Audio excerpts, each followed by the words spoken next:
All right, welcome back. It's been 2 weeks. Took a break over Christmas. I was away from my desk, so to speak, and so I didn't record a video. But here we are, back again in the new year, raring to go.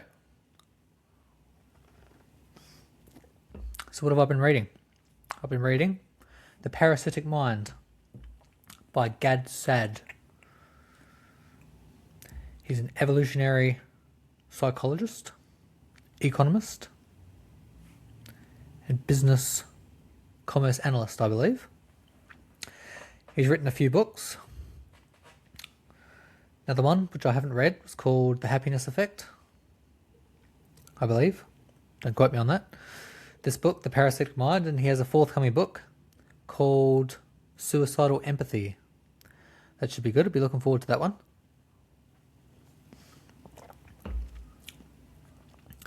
What does he say in this book? Well, it's a very simple premise. Whenever humans think of things in the world that wish to harm us, or that would harm us, would cause us harm, they think of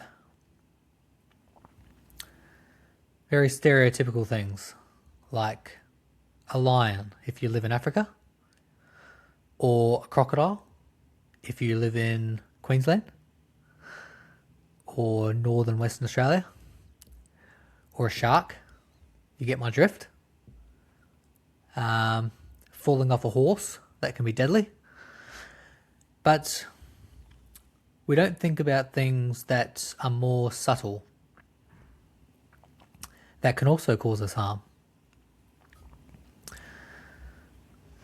Things that we can't see.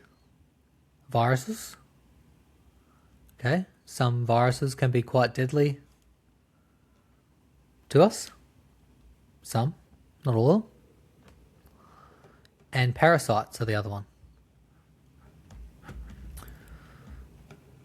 Now, just as parasites infect their host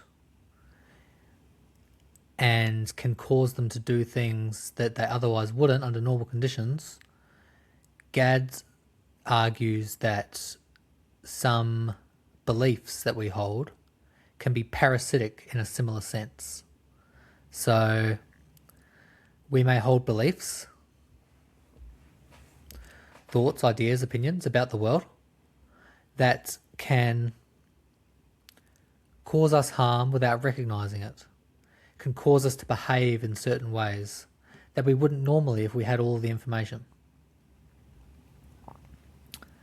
And one of the main, I'll give you an example. One of the main examples he uses is postmodernism. Postmodernism is the belief that there are no objective truths. The world is a narrative which we construct, and we're essentially in competition to see who can tell the better story. And whoever tells the better story wins, and that's the truth that we abide by at any given period. And so previous truths like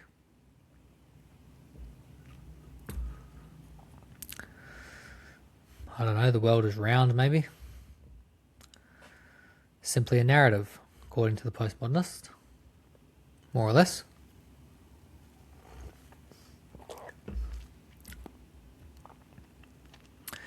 Now that can be dangerous because the world is actually round. And if we argue against reality, that's not good. And so Gad makes the claim that these are the beliefs that we hold. We hold some beliefs, and we're essentially holding these beliefs on false premises. So we either don't have all the information, or we are willfully ignoring evidence to the contrary, or evidence that may undermine our belief. And the corollary of that belief, which means the effect, the final effect that arises out of holding all that belief, out of holding that belief, and is that we cause ourselves harm, either as a society or as individuals. Another one is gender dysphoria, believing that we are born in the wrong body, or that we can be born in the wrong body, and seeking to rectify that, quote unquote,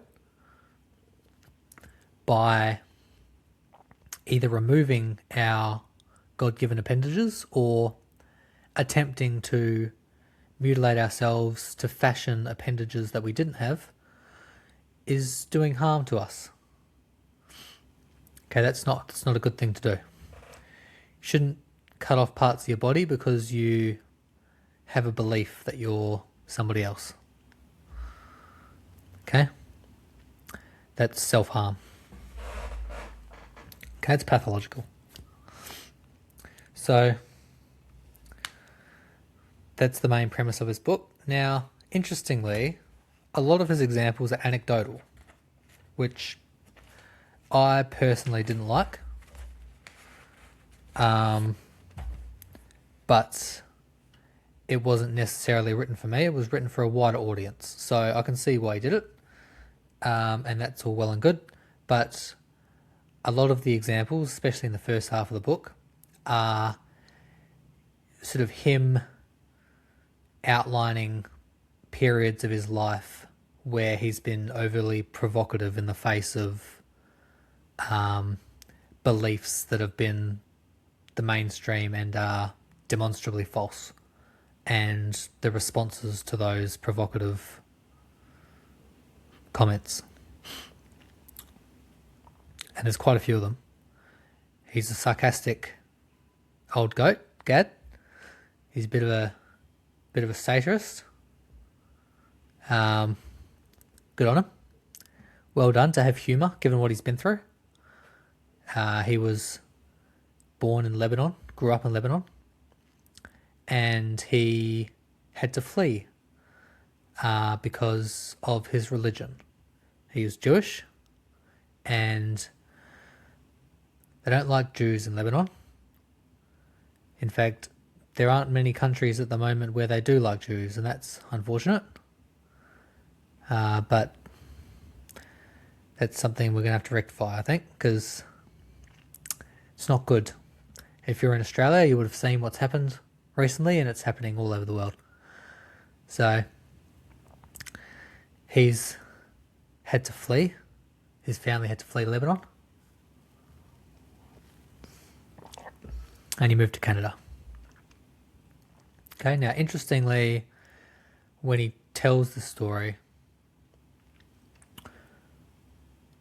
what's the best way to describe this? There comes a point in which it is recognised that you need to flee. And what I mean by that is there are murmurings in a society that it's murmurings of beliefs and opinions that are sort of demeaning of your identity, religion, gender, status, class, that type of thing. And it escalates and escalates, but it's very difficult to know when the right time to leave is. And in this book, Gad Saad talks about the time they recognise they need to leave. And it was when a fellow was knocking at their door with the intent to harm him and his family. So it's the period of time between when a society, when a community holds a belief that wishes you harm and is willing to act on that belief is very small. And this has happened in Lebanon for Gad. It's happened in Germany. It's happening all over the world. And it's not good. We all recognise that. Harming other people for the sake of their religion is not good. No matter what the religion is. Okay?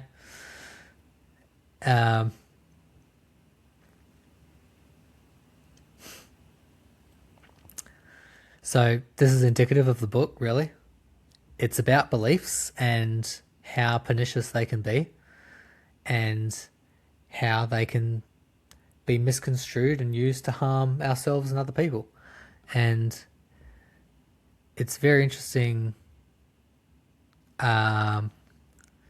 reading this book, coming off the back of some of the things I've experienced. So I've held a few beliefs that have been incorrect, beliefs that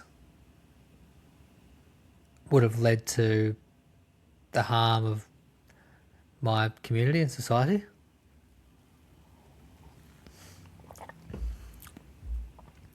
And we'll get into some of those. But primarily, that's the premise of the book. Okay? Now, he goes on to say that we tend to view the world through very simple structures. And one of the ones that is most common, which I think you'll recognise, is good and evil. Okay? A lot of people think Trump is evil because of his political side and his privatised history, or whatever the case may be.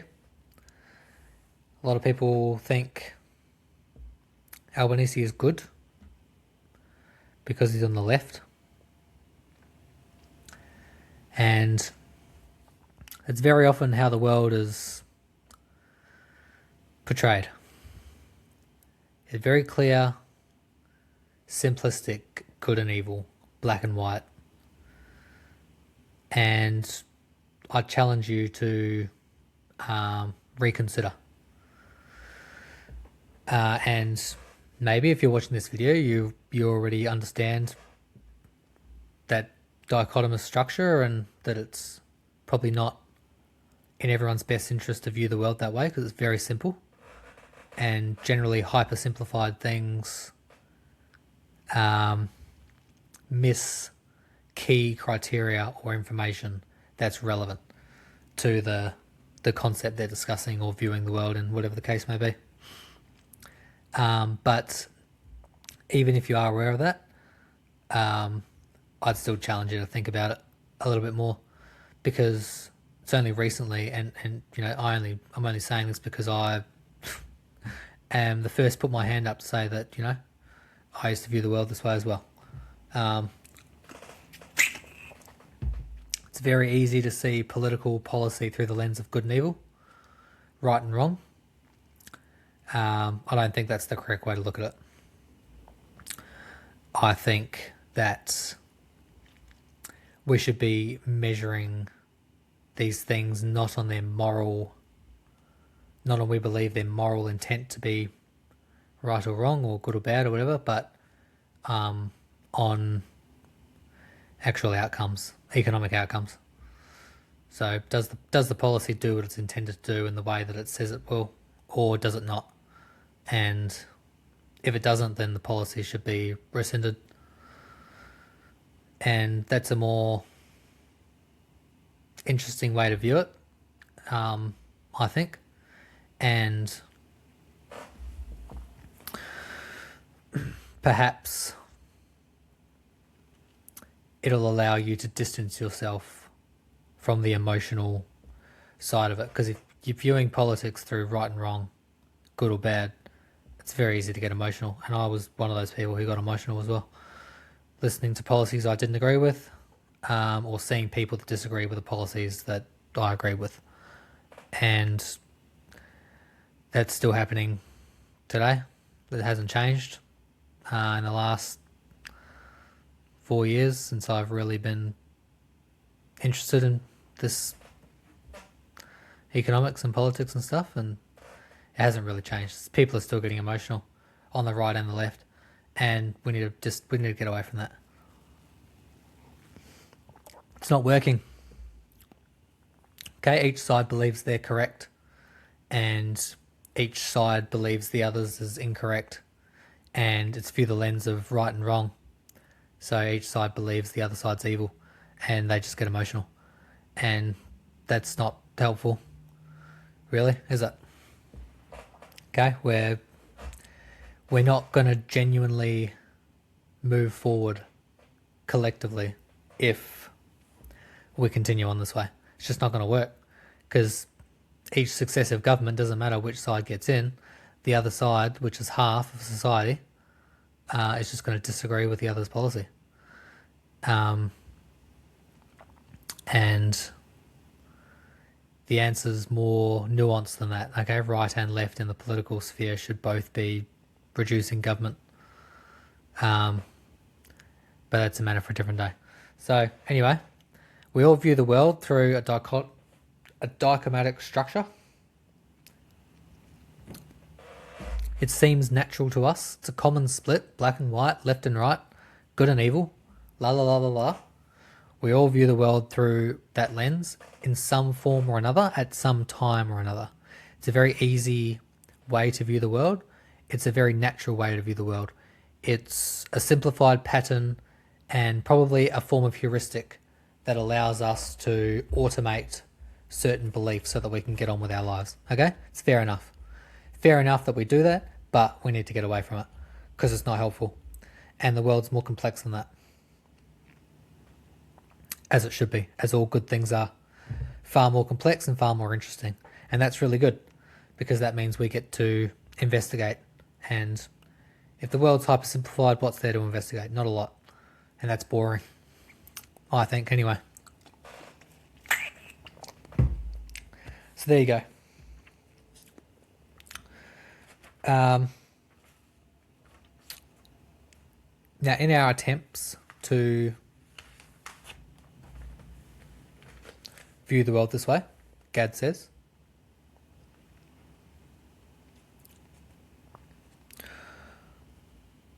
we overlook key information. Right? Sounds right, doesn't it?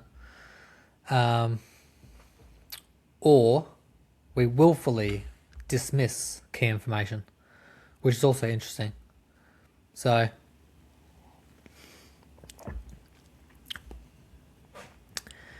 he uses quite a few examples, but again, his way of deconstructing them is anecdotal, fundamentally, and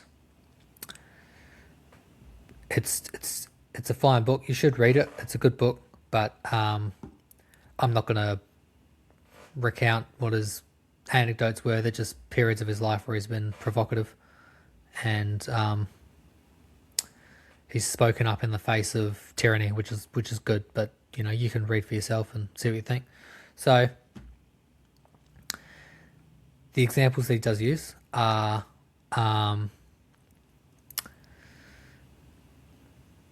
transgenderism, radical feminism, moral relativism, social constructivism. Those are some of the beliefs that can be held, which are completely disastrous to ourselves and society. I've already talked briefly about transgenderism.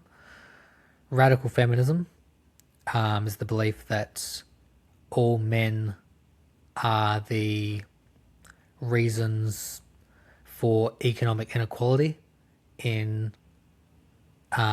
for women in society, and the reason that women are unhappy, basically. It's hypersimplified again, and things like gender pay gap, they're all seen through the lens of the patriarchy and things like that, and the males are somehow grouping together and trying to force women into something or other, I don't know. But Yeah, that's basically what their argument is. Now, is it right to hold that belief? Well, right or wrong is probably the wrong way to look at it, but they hold the belief and they're allowed to hold that belief. But when it comes to things like creating policy based on a hypersimplified belief like that, that's problematic. Now, I watched minute meetings of some senators, and they were talking about the gender pay gap, and they calculated the gender pay gap by just averaging the pay for women and the pay for men and comparing them. Lo and behold, the men get paid more on average in Australia than women, therefore there's some inequality arising. Okay, the men are grouping together and making things unfair for women. Okay, that's why there's the gap there. Not so. Hypersimplified. And we can give you a few examples of why that's the case. It's problematic to just average out all of the pay for one gender and then compare them to the other. And then if one's less than the other, say there must be some inequality there somehow. Demonstrably false for a few reasons, and it's a multivariate equation. It's not hypersimplified, nor should it be. Now, one of the reasons is some of the top industries that get paid the most are heavily male industries. Okay, mining, business, law. A lot of these sales, a lot of these things are heavily male based, and you shouldn't compare. Thomas Sowell talks about this in Basic Economics. You can't compare two different industries and then compare the pay between them. It's absurd. It'd be like me. I used to be a welder, comparing my pay against a male psychologist. Very obviously, the psychologist is going to get paid more. Unless I'm at the top of my field and I'm welding underwater ships or something, or on oil rigs or something, or I'm designing or something. There's no way you could compare a welder to a psych. It's just not. It's two different industries. One takes many years of study to be qualified to become a psychologist, and the other one requires a certificate and a pair of overalls. Okay, not to undermine welders, because I used to be one, but that's just the nature of the discipline. They're two different industries. You can't compare them, even in the same gender. Right? So it just doesn't work. That's what they do. They just tally up all the industries and all of the pay amongst them, and they compare the two. Okay, that's just one example.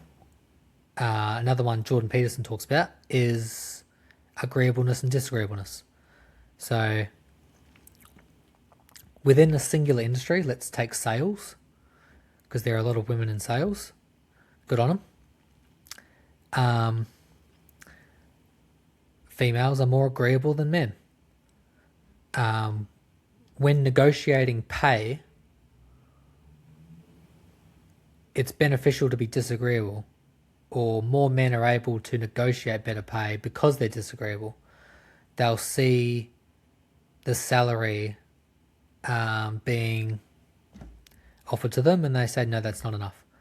I'm worth more than that because of X, Y, Z. And, they've got physical force to back that up.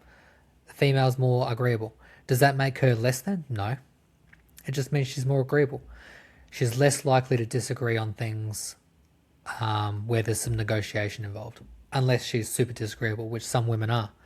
Again, it's a hyper complex concept being discussed here. It's not simple. It's not as simple as just saying, women get paid less than men. Therefore, no, it doesn't work like that.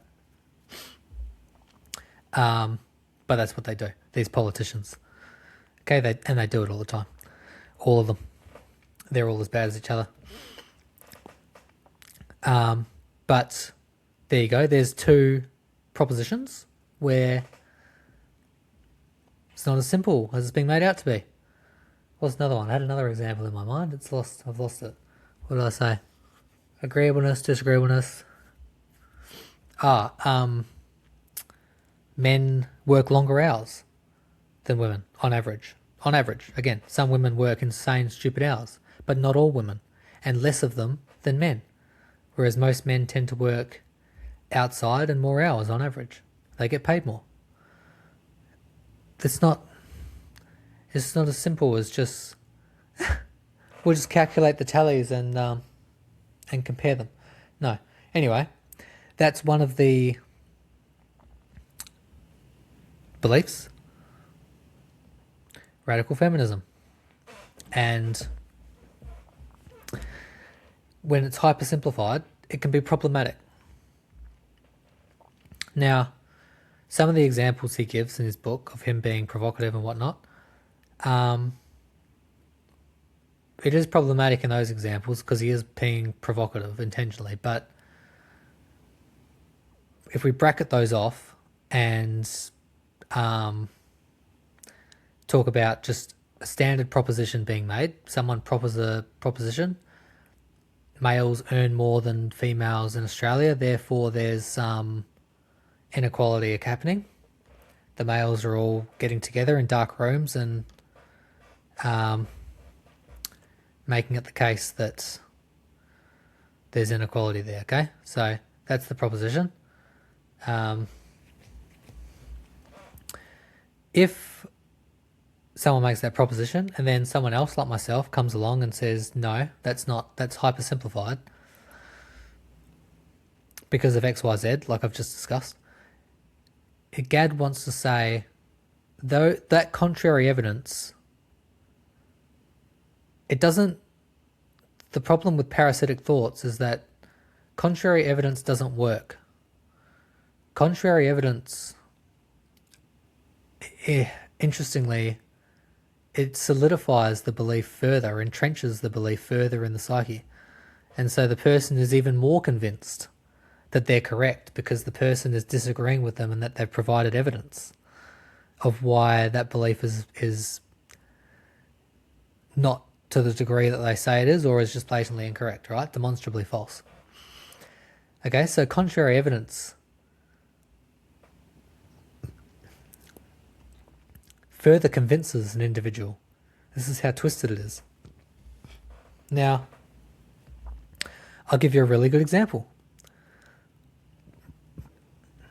Just recently, the US went into Venezuela and captured the dictator there, Maduro. In Australia, they've had protests defending Maduro, saying you shouldn't have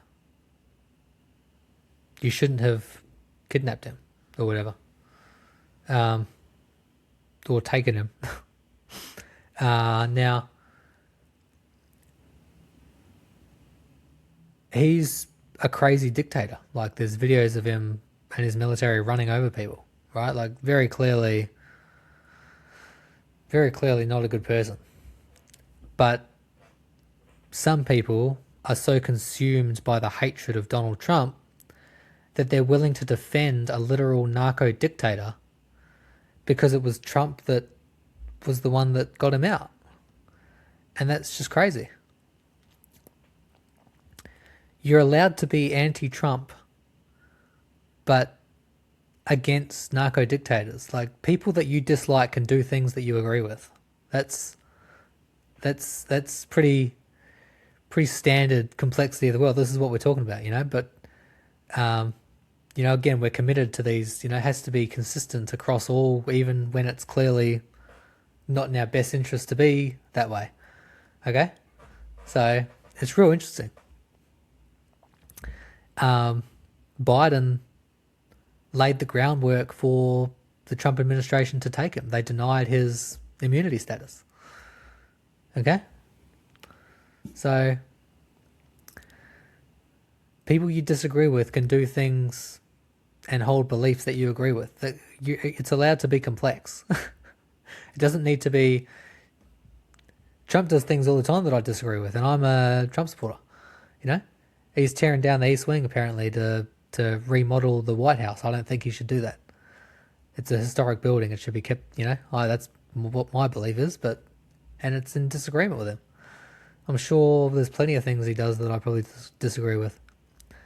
There's plenty of things that Albanese does that I agree with, even though I don't like most of his policies. I don't like the way that the social media ban has been implemented, but I agree with the premise that children shouldn't be on the internet before the age of 16, okay? I think it was done in good faith. You can have complex ideas about the world, and you can hold beliefs that you're allowed to do that. That's okay. But the parasitic aspect that we're talking about here is where, like, no, people will literally defend a narco dictator because it's Donald Trump the one's getting him out. It doesn't make any sense. It's real interesting. So this is precisely what he's talking about in the book. People will hold beliefs, and contrary evidence will arise, or things that's not consistent with the belief, and it'll entrench their belief further. Or they'll do things contrary to their better interests because they hold some belief that contradicts it. It's real crazy how it works, but it happens all the time. Okay, the transgender's another one. The radical feminism is another one. Not just with the gender pay gap. He talks about the treatment of women in Islam. They're treated terribly. Northern Africa and Middle East have the highest rate of female genital mutilation. I don't know if any of you knew that, but they literally they circumcise women, and you should read about it. It's pretty horrific what they do to young girls, because how dare a woman have sex for pleasure? Okay, that's the belief. That's the culture over there. It's crazy. If you don't understand it, that's probably a good thing, because that means you probably wouldn't be able to stomach the sort of things that they do to women over there. It's crazy. But there have been women and men, but mostly women, in the West who will venerate Islam, but we'll say something like they're, innocent, moral, vestal creatures who never hurt a fly, which is blatantly not true, while at the same time saying that our own culture is, denigrating to women because we supposedly pay them less in society or whatever, and they refuse to critique Islam but will criticize themselves and others for things far disproportionate to the harm against women that's occurring over there. Like, it's just insane. It's crazy. And again, that's just another one of these things where we hold a belief and we're entrenched, we bind ourselves to it for some reason. We make it part of our personality, and we get emotional. And I've done it in the past, and it's very difficult to get out of. I used to believe that abortion was completely morally permissible, and anyone who disagreed with that was evil. That's what I used to believe, until I met my wife, who was anti-abortion, and she gave me a more complex thought about what the nature of the concept. Okay, I used to believe that we were all going to die because of climate change. That's what I used to believe. It's blatantly not true. Okay, the world's fine. I used to watch those David Attenborough specials, and he'd show the west shelf, all of the ice coming down, going, we're all going to die or whatever, And then you do a bit of reading, and Antarctica's got more ice on its shelf than ever recorded.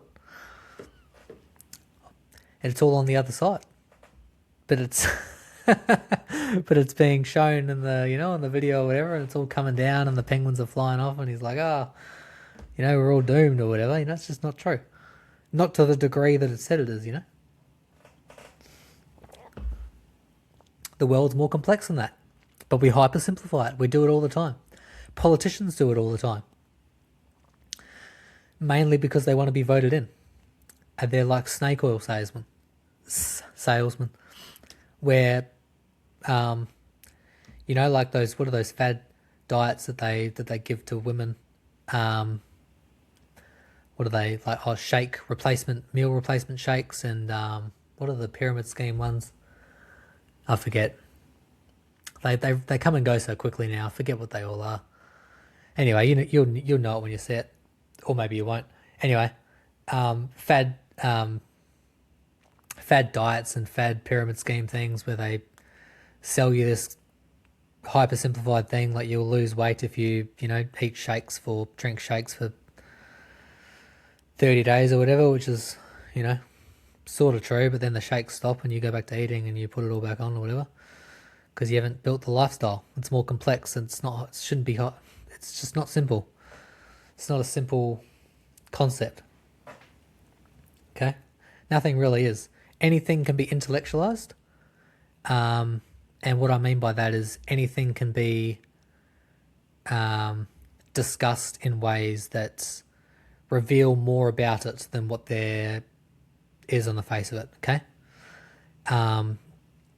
That's not to say it can't be convoluted intellectually, because that can also occur, and people try and do that intentionally all the time. But you should be able to explain complex ideas in simple terms, and things should be complex.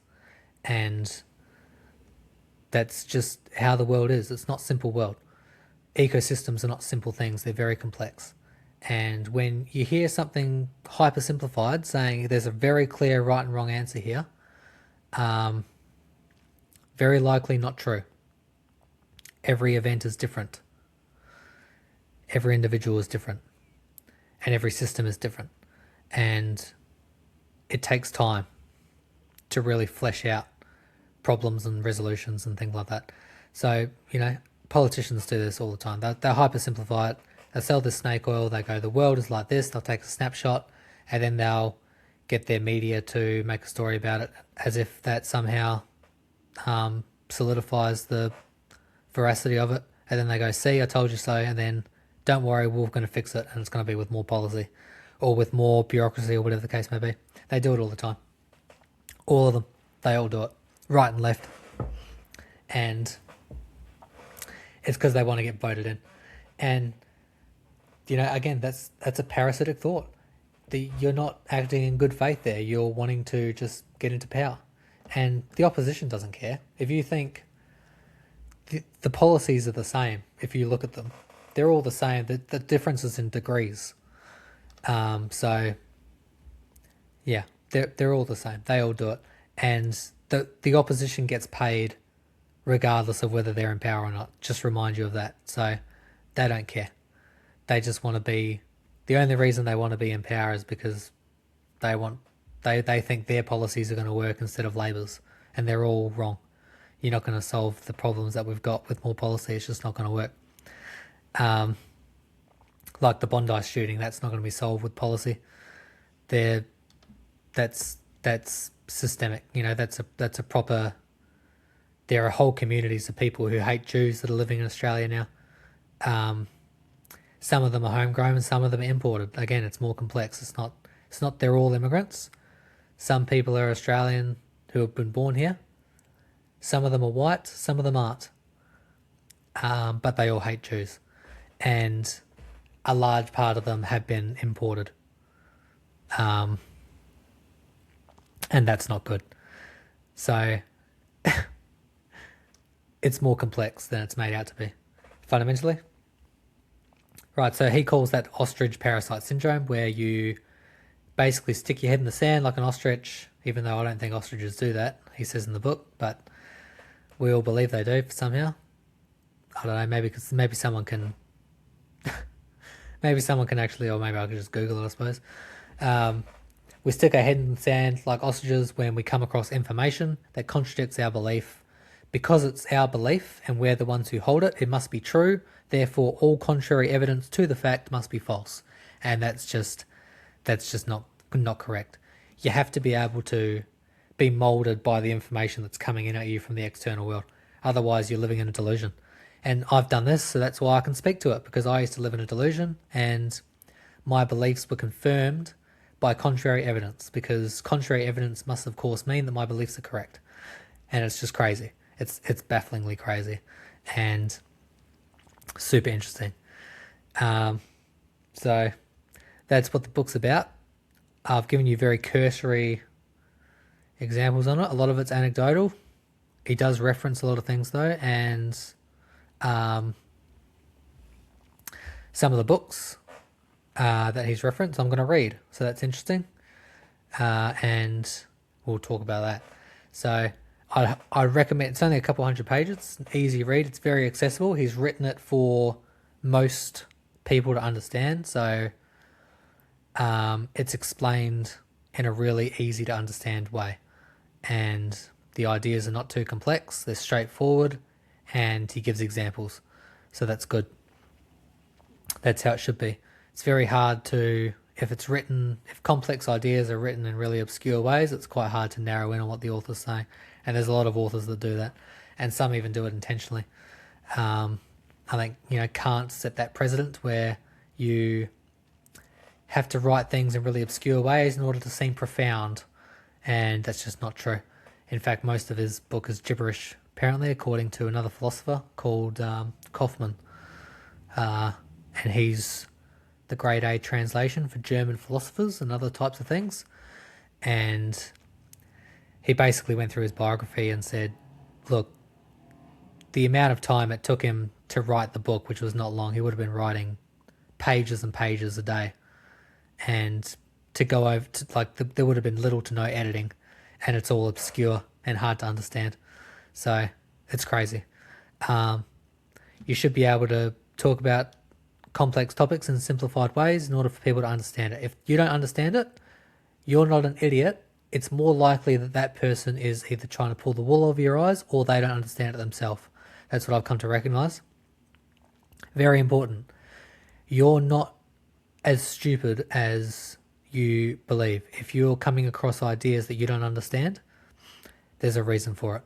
And it's likely not because of unintelligence.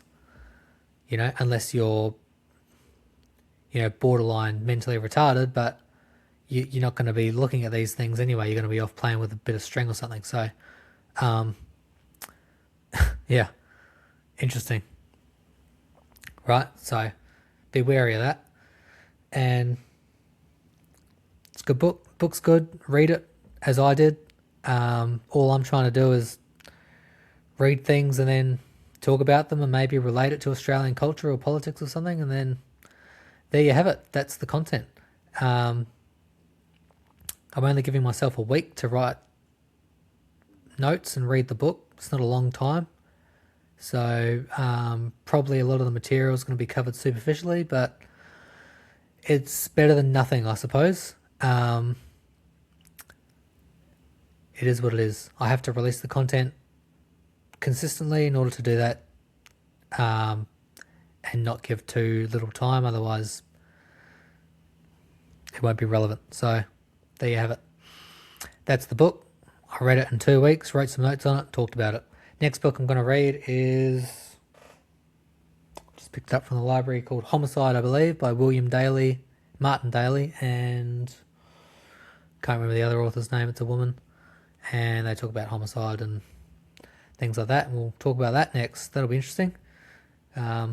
That was in Gad Saad's book, so he referenced the book and I thought it was interesting, and now I'm going to read it. And that's the beauty of reading things. You come across new material and you fixate on it. He said, that's interesting and I want to read it, so I do. There you have it.